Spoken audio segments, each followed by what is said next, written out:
ഇങ്ങനെ പിന്നെങ്ങനെ. നമസ്കാരം.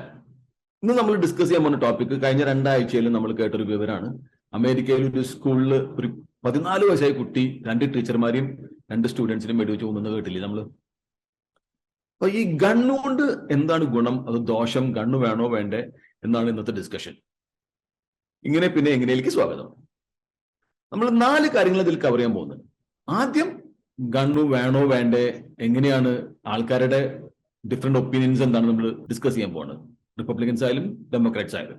2 ഗണ്ണിന്റെ സ്റ്റാറ്റിസ്റ്റിക്സ്, ഗണ്ണുകൊണ്ട് എത്ര ആൾക്കാർ മരിക്കുന്നുണ്ട് എന്താണ് അത് നമുക്ക് നോക്കാൻ പോകണം. 3 ഗണ്ണ് വന്നുകൊണ്ട് ലോകത്തിലുണ്ടായ ഏറ്റവും വലിയ വ്യത്യാസം എന്താണ്.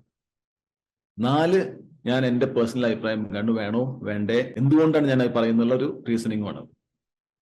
അപ്പൊ ആദ്യത്തെ കാര്യം എടുക്കുകയാണെങ്കിൽ, ഇപ്പോ നമ്മുടെ നാട്ടിലെ കോൺഗ്രസോ ലെഫ്റ്റ് ലീനിങ് പാർട്ടീസാണ് ഇവിടുത്തെ ഡെമോക്രാറ്റ്സ്. എന്നാൽ നമ്മുടെ നാട്ടിൽ BJP ആണ് റിപ്പബ്ലിക്കൻസ്. റിപ്പബ്ലിക്കൻസിന്റെ കയ്യിൽ മുഴുവൻ തോക്കാണ്. അപ്പൊ അവർ പറഞ്ഞത് തോക്ക് അത്യാവശ്യമാണെന്ന് അവർ പറഞ്ഞത്. അതിൽ അവർ പറയാനുള്ള മെയിൻ കാരണം എന്നുണ്ടെങ്കിൽ, George Washington 17 something state of യൂണിയനിൽ പറഞ്ഞിട്ടുണ്ടെങ്കിൽ, നമ്മളെല്ലാവരും ഒരു വാറിന് എപ്പോഴും പ്രിപ്പയർ ആയി ഇരുന്ന് കഴിഞ്ഞാൽ ഒരിക്കലും വാർ ഉണ്ടായിരിക്കില്ല, അപ്പൊ പീസ് ഉണ്ടാവും പറയുന്നത്. അതായത് എല്ലാ ജനങ്ങളുടെയും തോക്കുണ്ടെങ്കിൽ ഒരാളും അവരെ അതിക്രമിച്ച് കയറി ആക്രമിക്കില്ല, അതുകൊണ്ട് പീസ് പ്രിവെയിൽ എന്ന് പറഞ്ഞത്. അപ്പൊ അതിന്റെ ഇപ്പോഴത്തെ ട്രാൻസ്ലേഷൻ എന്താ വെച്ചിട്ടുണ്ടെങ്കിൽ, ഗവൺമെന്റിന് ഒരിക്കലും തോന്നിയമാതിരി കാര്യങ്ങൾ ചെയ്യാൻ പറ്റില്ല, നാട്ടുകാരിൽ മുഴുവൻ തോക്കുണ്ടെങ്കിൽ അവർക്ക് കുറച്ച് പേടിയുണ്ടെന്നുള്ളതാണ്. ശരിയാണോ തെറ്റാണോ എന്ന് എനിക്കറിയില്ല. രണ്ടാമത്തെ കാരണം എന്തുണ്ടെങ്കിൽ, അമേരിക്ക ഒരു വലിയ രാജ്യമാണ്. പല സ്ഥലങ്ങളിലും ചിലപ്പോൾ ഒരു വീടൊക്കെ ഒരു 10 കിലോമീറ്ററോ 15-20 കിലോമീറ്റർ ഒരു വീടുണ്ടായിരിക്കുക. അപ്പൊ അത്രയും ഒറ്റപ്പെട്ട് താമസിക്കുന്ന ആൾക്കാർക്ക് ഒരു തോക്കുണ്ടെങ്കിൽ ഒരു പ്രൊട്ടക്ഷൻ ആണ്. അല്ലെങ്കിൽ ആൾക്കാർക്ക് വന്നിട്ട് എന്തുകൊണ്ട് ചെയ്തൂടെ? അതാണ് രണ്ടാമത്തെ കാരണം പറയുന്നത്. അമേരിക്കയിൽ എടുക്കുകയാണെങ്കിൽ, ഞാനിപ്പോ വേഗസിലാണ്, ഇവിടെ ഒരുപാട് റേഞ്ചസ് ഉണ്ട്. അവിടെ പോയാൽ നമുക്ക് ഏത് തോക്ക് വേണമെങ്കിൽ എടുത്തിട്ട് എത്ര വേണമെങ്കിൽ വെടിവെക്കാം. ഇപ്പൊ ഇവിടെ ഒരു വലിയൊരു എന്റർടൈൻമെന്റ് ആണ്. ഷൂട്ടിംഗ് റേഞ്ചിൽ പോകണമെങ്കിൽ വീക്കെൻഡിൽ പോകാന്ന് പറഞ്ഞ വലിയൊരു സംഭവമാണ്. അതിനും പുറമെ ഇവിടെ ഗൺ ഷോസ് നടക്കുന്നുണ്ട്. ഈ ഗൺ ഷോസ് എന്ന് പറഞ്ഞെങ്കിൽ നമ്മൾ വിശ്വസിക്കാൻ പറ്റില്ല. നമ്മുടെ തൃശ്ശൂർ പൂരപ്പറമ്പിന്റെ വലുപ്പമുള്ള ഹാൾ, അത്രയും പോകുന്ന സ്ഥലത്ത് തോക്കുകൾ മാത്രമാണ്. ഫുൾ ഹാളിൽ മുഴുവൻ തോക്കുകൾ ആർക്ക് വേണമെങ്കിൽ വാങ്ങാം, എന്തും ബുള്ളറ്റ് വേണം വാങ്ങാം, വളരെ ഈസിയായിട്ട് തോക്ക് വാങ്ങാനായിട്ട്. അപ്പൊ അത് ഒരു ഫാക്ടറാണ് അമേരിക്കയിൽ. ആരുടെയും തോക്കുണ്ടായിരിക്കാം. എനിക്ക് ഇവിടുത്തെ അമേരിക്കയിലെ പോലീസുകാരോട് ഭയങ്കര സഹതാപമാണ്. കാരണം നമ്മുടെ നാട്ടിലെ പോലീസുകാരന്മാരില്ല. നമ്മുടെ നാട്ടിലെ പോലീസുകാർ ഒരു വണ്ടി നിർത്തിയാൽ എന്തുണ്ടാവുമോ, ഒന്നും ഉണ്ടാവുന്നില്ല. ഇവിടെ വണ്ടി നിർത്തിയ വണ്ടിയിലുള്ള ആൾ വെടിവെക്കൊന്നും അറിയില്ല. അവര് നമ്മുടെ അടുത്തേക്ക് വരിക ഇങ്ങനെ തോക്കിന്റെ മുകളിൽ കൈ വെച്ചിട്ടാണ് കാർ നിർത്തി കഴിഞ്ഞാൽ വരിക. നമ്മള് കാറിന്റെ സ്റ്റിയറിംഗിന്റെ മുകളിൽ കൈ പിടിച്ചിരിക്കണം. കാരണം അവർക്ക് പേടിയാണ്. അവർ ഒരു ഹാൻഡ്സ് ഓൺ ദ വീൽ എന്ന് പറയും. എന്നിട്ട് കാറിന് പുറത്തിറങ്ങാൻ പാടില്ല. കാരണം അവർക്ക് നമ്മുടെ കൈ എപ്പോഴും കണ്ടുകൊണ്ടിരിക്കണം. അപ്പൊ നമ്മൾ എന്തെങ്കിലും അവർ ലൈസൻസ് ചോദിക്കുകയാണെങ്കിൽ നമ്മൾ പതുക്കെ ഞാൻ എന്താ തുറക്കാൻ പോകണ്ടിട്ടാ, അവർ ലൈറ്റ് കൊണ്ട് അടിച്ച് നോക്കും നമ്മളിത് ചെയ്യുന്നത്. കാരണം അവർക്ക് പേടിയാണ് ആരുടെ തോക്കുള്ളത് ആർക്ക് തോക്കില്ലാത്തുള്ളത്. അത് അമേരിക്കക്കാരെ എല്ലാ പോലീസുകാരിലും തോക്കുണ്ട് താനും. കാരണം അവർക്ക് അവരുടെ ലൈഫ് രക്ഷിക്കണം. നാട്ടുകാരിലും മുഴുവൻ തോക്കാണല്ലോ. അപ്പൊ എനിക്ക് ഭയങ്കര കൺഫ്യൂഷനാണ്. ഇത് തോക്കുള്ളതാണോ ശരി, തോക്ക് ഇല്ലാത്തതാണോ ശരി എന്നുള്ളൊരു വലിയ കൺഫ്യൂഷനാണ്. ഒരു കാര്യം ഉറപ്പാണ്, അമേരിക്കയിലെ പോലീസുകാരനാവാൻ ഒരു താല്പര്യമില്ല. കാരണം എന്നും കാലത്ത് ഇറങ്ങിപ്പോയ വൈകുന്നേരം മടങ്ങി വരുന്ന ഒരു ഉറപ്പില്ല അമേരിക്കയിലെ പോലീസുകാരുടെ ഇടയിൽ. ഇനി രണ്ടാമത് നമുക്ക് ഗൺ ഡെത്ത്സിന്റെ ഒരു സ്റ്റാറ്റിസ്റ്റിക്സ് നോക്കുമ്പോ 2022 ആകെ ഗൺ ഡെത്ത് കൊണ്ട് മരിച്ചില്ല എത്രയാ? 40,000 ആൾക്കാരാണ്. അതില് 19,000 ആൾക്കാർ മാത്രമാണ് ഹോമിസൈഡിൽ അല്ലെങ്കിൽ ഒരു തോക്ക് കൊണ്ട് വെടിവെച്ച് മരിച്ചിട്ടുള്ളൂ. ബാക്കിയുള്ളവരൊക്കെ ആത്മഹത്യ ചെയ്താണ്. എന്നാൽ അതേ കൊല്ലത്തിലുള്ള കാർ ആക്സിഡൻസിൽ മരിച്ചിട്ടുള്ളത് 42,000-43,000 ആൾക്കാരാണ്. അപ്പൊ കാർ ആക്സിഡൻസിലാണ് കൂടുതൽ ആൾക്കാർ മരിച്ചിട്ടുള്ളത് തോക്കിനെ കാട്ടും. നമ്മളാരും കാർ ഓടിക്കുന്ന നിർത്തുന്നില്ലല്ലോ. നമ്മളെല്ലാവരും പുറത്തു പോകുന്നുണ്ട്. കാർ ആക്സിഡൻസിൽ മരിക്കുന്നുണ്ട്, ആരും കാറിൽ പോകാണ്ടിരിക്കുന്നില്ല. അപ്പൊ അതിന്റെ പകുതി പോലും വരുന്നില്ല ശരിക്കും പറഞ്ഞ ഗൺ ആക്സിഡൻസിൽ മരിക്കുന്നത് അല്ലെങ്കിൽ ഗൺ വയലൻസിൽ മരിക്കുന്നത്. ഇപ്പൊ ഏതാ കൂടുതൽ അപകടം, കാർ ഓടിക്കുന്നതാണോ തോക്ക് വെക്കുന്നതാണോ? അതിനിയും നമുക്ക് ഒരുപാട് റീസൺസ് ഒക്കെ പറയാം, അങ്ങോട്ടും ഇങ്ങോട്ടൊക്കെ പറയാൻ പറ്റും. എനിക്ക് ഇപ്പോഴും അത് ഷുവർ അല്ല.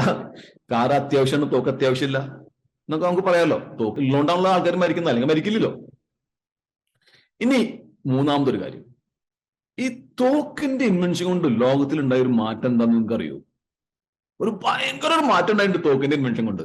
തോക്ക് വരുന്നവരെ കയ്യൂക്കുള്ളവനായിരുന്നു കാര്യക്കാരൻ. കൂടുതലും മസിലുള്ള ആള് ആരവനെ ഇടിച്ച് താഴ്ത്തിക്കിടും. തോക്ക് വന്നതിന് ശേഷം എല്ലാരും ഈക്വലായി. ഒരു 50 കിലോ ഉള്ള ഒരു പെൺകുട്ടിയും 100 കിലോ ഉള്ള ഒരു ഫുൾ ആജനാബോഹ ആളും രണ്ടാളും ഈക്വലാണ്. കാരണം തോക്കെടുത്താൽ ഈക്വലായി രണ്ടാളും. അപ്പോൾ ഈ ഫിസിക്കൽ സ്ട്രെങ്ത്തിന്റെ ഇമ്പോർട്ടൻസ് കംപ്ലീറ്റ് പോയി. ലോകത്തിലെ എല്ലാവരും ഈക്വൽസ് ആയി തോക്ക് വന്നപ്പോ ഇനിയും അതുകൊണ്ടും നമുക്ക് തോക്ക് വീട്ടിൽ വെക്കണമെന്ന് പറയാൻ പാടുമോ? എനിക്കറിയില്ല. അങ്ങനെ ഇരിക്കുമ്പോഴാണ് എനിക്കൊരു നാലാമത്തെ ഒരു പോയിന്റ് എന്റെ തലയിലേക്ക് വന്നത്.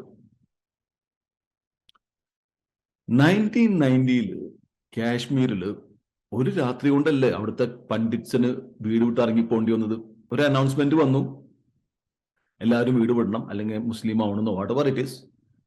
ഇപ്പൊ ഒരു 500,000 അല്ലെങ്കിൽ ഒരു 5 ലക്ഷം ആൾക്കാർ ഡൽഹിയിൽ റെഫ്യൂജി ആയി താമസിക്കുന്നില്ലേ? നിങ്ങളൊന്ന് ആലോചിച്ച് നോക്കൂ. ഈ എല്ലാ പണ്ഡിറ്റ്സിലും ഹിന്ദുക്കളിലും ഒരു തോക്കുണ്ടായിരുന്നെങ്കിൽ വല്ലവരും അവരോട് വീട് വിട്ട് ഇറങ്ങി പോകാൻ പറയൂ? അവിടെയാണ് എന്റെ തോട്ട് പ്രോസസ്സ് കംപ്ലീറ്റ് ആയിട്ട് മാറിയത്. കാരണം അവിടെയാണ് നമ്മൾ തിരിച്ച് ഗീതയിൽ പോകേണ്ടത്. ശ്രീകൃഷ്ണ ഭഗവാൻ പണ്ട് പറഞ്ഞുള്ള മാതിരി through strength comes piece.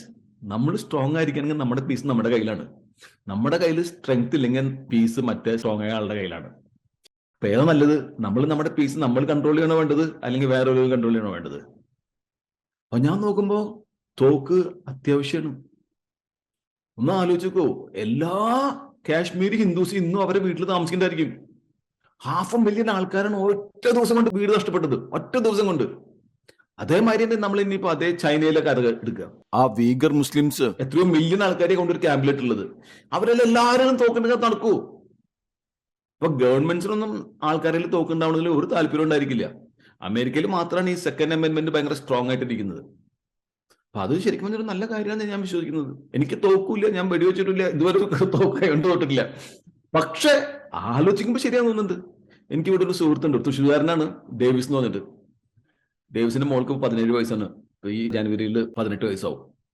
Davis പറയണത് 18 വയസ്സാകാൻ വേണ്ടി കാത്തിരിക്കാൻ ഒരു തോക്ക് വാങ്ങി കൊടുക്കാനുണ്ട്.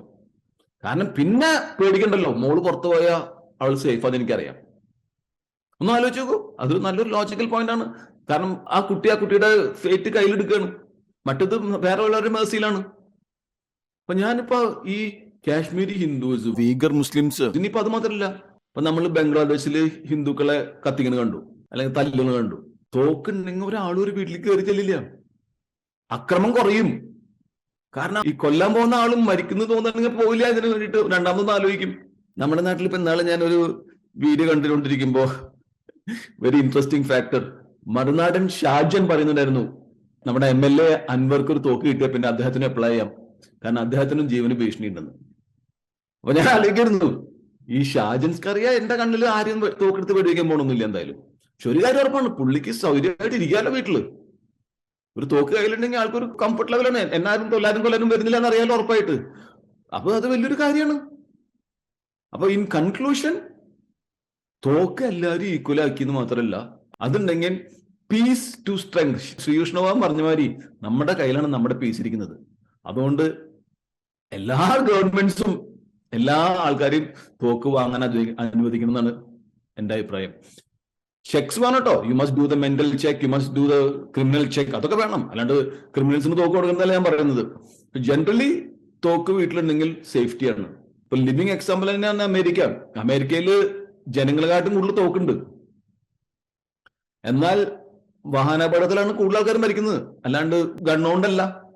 പക്ഷെ മീഡിയ ഹൈപ്പ് ചെയ്ത് പറയുമ്പോൾ നമ്മൾ ക്യാരിഡ് അവേ ആവുകയാണ്. അപ്പൊ തീർച്ചയായിട്ടും എല്ലാവരുടെ കയ്യിലും തോക്ക് വേണം. നിങ്ങളുടെ അഭിപ്രായം എന്താണ്? നിങ്ങൾ കമന്റിൽ പറയൂ, നമുക്ക് ഡിസ്കസ് ചെയ്യാം.